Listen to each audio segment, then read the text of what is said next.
السلام عليكم ورحمة الله وبركاته. أصحابتك وحرن جنال كمركز السود وهذا أدي هذا وما سنتهين مقال كان وحن ربعنا إن كل وداعو شركة ميرا أو إسكاله فيسبوك إيه إنستغرام أو لعك دواد هل بليانة قبل كان نيو مكسيكو وكوجنا حيكدي مركي جرسورة أو كهلي إن أي وحيلين مسكحة عرورة قبل كاسي إسلام مركانا سيدو كلا فائدة أي كدور بدين عافيمات كعرورة هذا محيطها أي أمريكا وسيي شركتها سي جرسورها oo uu yiri waa in tallaabooyinkaasi ay qaadaan lacagtan lagu ganaaxay Facebookna gobolku muxuu ku sameeynaya sidoo kale waan idin la wadaagaya aqalka sanadka ayaa xilli dambe oo xalay ah waxay u codeeyeen wasiirka cadaaladda Todd Blanche in uu noqdo kadib muran ka taagnaa 2 toddobaad ka badan oo xubno Republican ah ay ka soo horjeesteen oo gabi ahaanba ay diideen arintaasina waan idin la wadaagaya gobolka New Mexico ayaa waxa uu dacweeyay shirkadda Meta oo iska leh Instagram,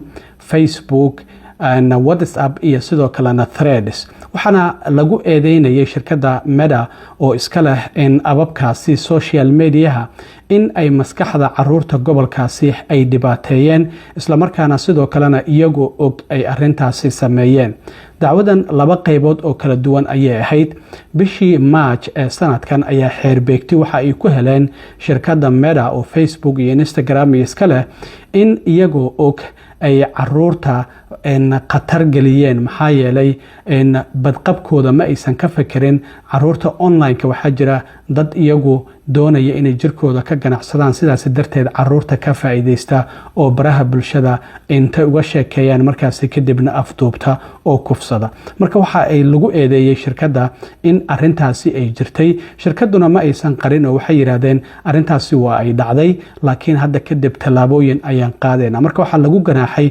375 milyan oo dollar waa 4 bilood ka hor markaas kadib hadana waxa lagu soo eedeeyay oo gobolka New Mexico uu ku soo eedeeyay in shirkaddan Meta ay maskaxda caruurta ay dhibaateysay isla markaana sidoo kalena arintaasi waxyeelo caruur fara badan ay soo gaarsiisay maxaa yeelay ilmahan marka ay social media soo galaan addicted ay ku noqdaan way ku qabatimaan markaas kadibna waxa ay ku sababtaa depression taasi oo mararka qaar kood sababtaba caruurtaasi in ay istilaan oo caruur fara badan ay sidaasi ay ku dhacday marka xeeralyaha guud ee gobolka New Mexico Raul Torres ayaa waxa uu yiri hadda waa in ay bixiyaan ciqaabtooda maxaa yeelay faa'iidada ayaa waxa ay ka doorbideen caafimaadka caruurta waxana uu sheegay ma ahan gobolka New Mexico oo kaliya laakiin guud ahaan caalamka ay arintan ay ka sameeyeen marka shirkadda Meta maadaama hadda dacwadan looga guuleystay iskuulo fara badan ayaa hadda dacwo ay uga socotaa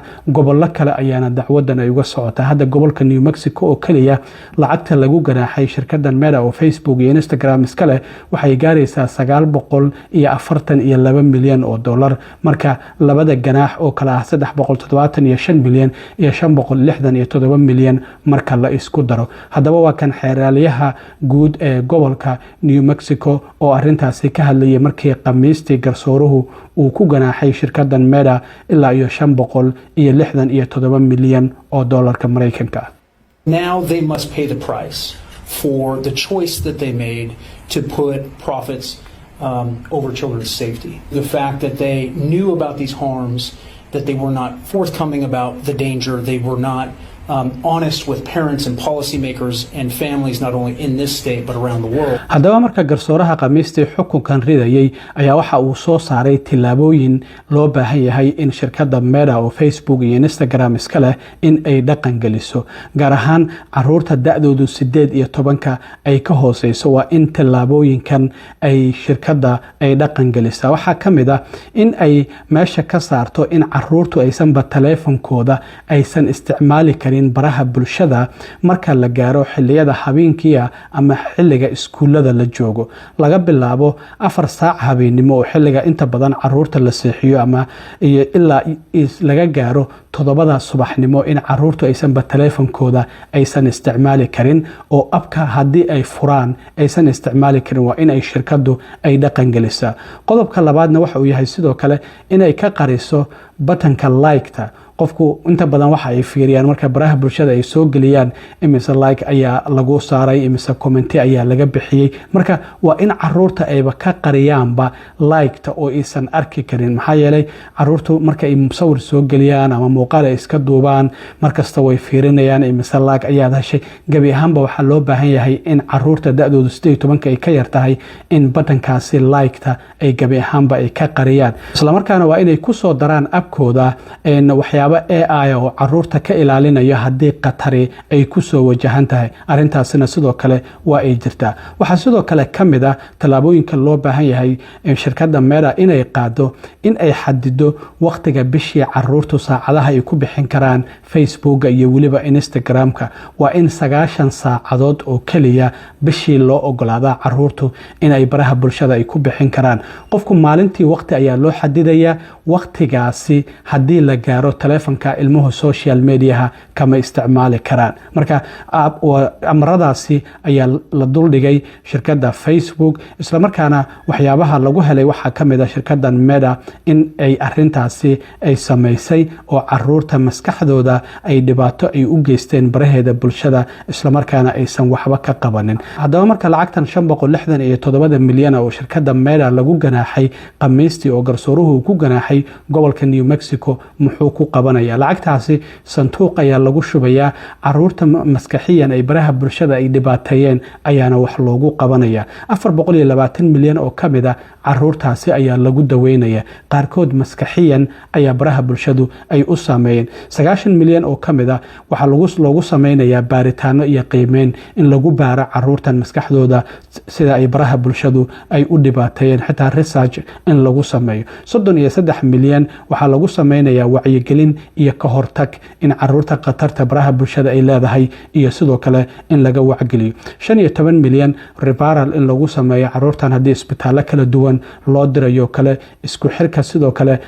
gobolka iyo caruurtaasi dhibaatada baraha bulshada ay soo gaarsiiyeen sidii la isugu xiri lahaa. 9 milyan oo ka midana dhaqangelinta in la quality loo yeelo oo la wanaajiyo baraha bulshada qaabka ugu habboon oo caruurtu ay u isticmaali karaan iyo weliba qiimeyn ayaa lagu bixinaya. marka gobolka New Mexico lacagtaasi marka lagu ganaaxay shirkadda Meta dib ayaa caruurtii baraha bulshadu ay dhibaateeyeen dib loogu celinaya. marka shirkadda Meta waxay sheegtay arintan inay raacfaan ay ka qaadan doonto. ugu dambeyntii aqalka sanadka ayaa xalay xilli dambe waxay ansixiyeen Todd Blanche inuu noqdo wasiirka cadaaladda. ninkan muran weyn ayaa hareeyay markii Trump uu soo magacaabay in xilka wasaaradda cadaaladda uu qabto. ninkan qareenka qaaska ee madaxweyne Trump ayuu ahaa xilligii dacwaduhu ay ku socdeen oo ololaha doorashada madaxweyne Trump uu ku jiray. markii Trump la doortayna waxa uu ka dhigay ku-xigeenka wasiirka cadaaladda. markii bishii afraad ee Abriil xilka uu ka qaaday wasiirka cadaaladda ee Pam Bondi waxa uu magacaabay kusimaha wasaaradda cadaaladda.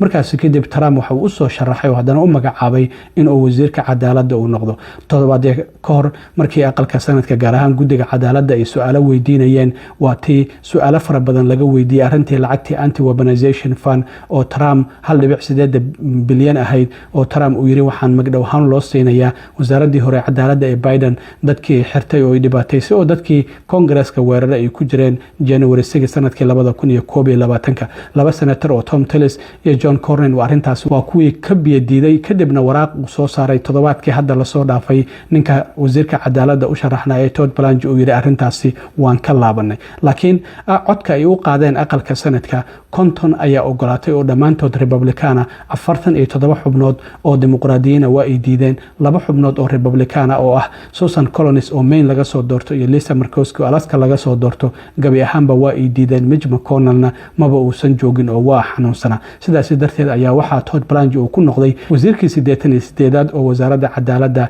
ay yeelatay. qoraalkan ayuuna soo saaray waxaana uu sheegay inuu ku faraxsan yahay ay sharaf u tahay in madaxweyne Trump uu aaminay, isla markaana waxa uu mahad celiyay xubnaha aqalka sanadka oo meel mariyay. sanadku marka fasax ilaa iyo 5 toddobaad ayuu aaday maadaama doorashooyinka xilliga dhexe ay soo dhow yihiin, qaarkoodna ay doorasho galayaan in olole ay sameeyaan dhammaadka bisha 9 ee September ayayna dib u soo laaban doonaan. aad iyo aad u mahadsantiin asxaabta. intaan mar kale kulmi doono nabadgelyo.